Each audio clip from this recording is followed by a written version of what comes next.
Freelancing can be a lucrative career path. However, too many freelancers end up overworked and underpaid, either driving themselves to burnout or having to go back to employment. Flip that on its head with these 3 key tips to increase your freelance income whilst not working all hours. So hi there, delighted to have you with us as always. Here at First Year Freelancing, we help you get started. You're awesome at your skill, and we provide the rest you need to succeed, including marketing, sales, and client relations. So let's get into it. So 3 key points to help increase your freelance income with not increasing your hours alongside that. The first one is to focus on outcome over process. Now that might sound a little bit strange because often it's pitched the other way around in terms of your own work to focus on process over outcome. But in the case of selling to clients, you want to focus on the outcome over the process. And what I mean by that is the client is purchasing your service because they want to receive an end goal, a result.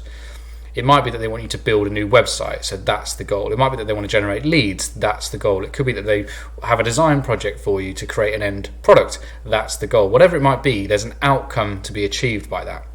And the more talented and experienced you get as a freelancer, you're going to be able to replicate and create that result with less time.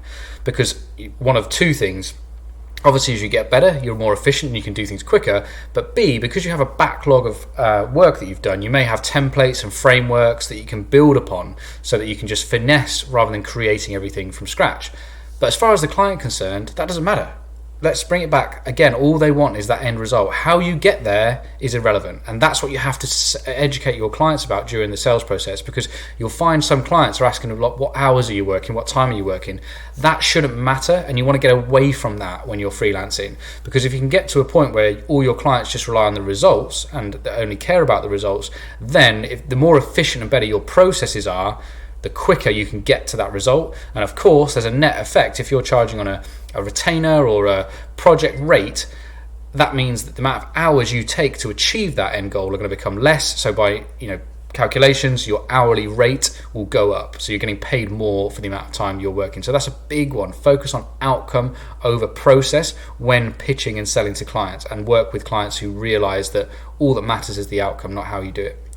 The next thing, which I just briefly touched on there, is moving to a retainer model as soon as possible. A lot of freelancers obviously work either on an hourly rate or a day rate or something similar for their time, or potentially a project-based rate.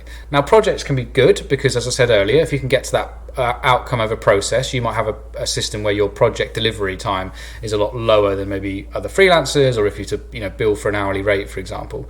But still, there are some issues with that, depending on if there's lots of amends and updates to the projects that can happen. Now, with the hourly and day rates, obviously that caps your income. You're literally working for a period of time and you know what you're going to earn for that. There's no way of increasing that other than your rates, and that can sometimes be difficult to negotiate with clients. So if you can get to a retainer model where it's productized services, so let's say you're a copywriter and you're selling 4 blog posts to the client per month for X fee. And again, then you can actually optimize your processes to create a flywheel that makes that quicker. Maybe you can outsource some of the research, the keyword research, or the copy, the proofreading or something like that to a collaborator, and you can try and make as much money as possible from your effort for that particular retainer. The other good thing about retainers, of course, is it gives you that foundation to be a bit more bold in terms of the type of clients you work with, because you know you've got this consistent income coming in, so you can be a bit more picky and work with some of those higher value clients. And that ties into the third point about marketing yourself consistently. I've mentioned this on many videos, but to avoid the feast and famine that freelancing can become, you need to consistently market yourself. Put away, half an hour every week blocked out in your calendar for your own marketing and sales.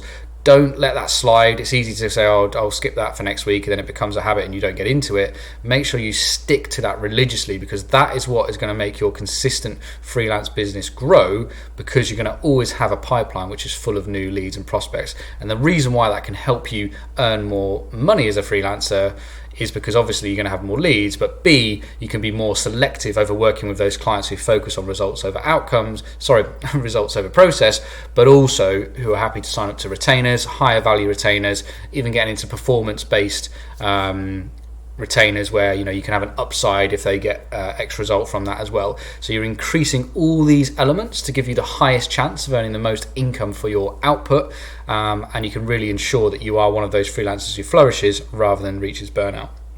So I'm also going to link to a sales playlist I've created which ties into some of the ways you can sell in this format of results over process, and also the retainer model. So do take a look at that if you're interested.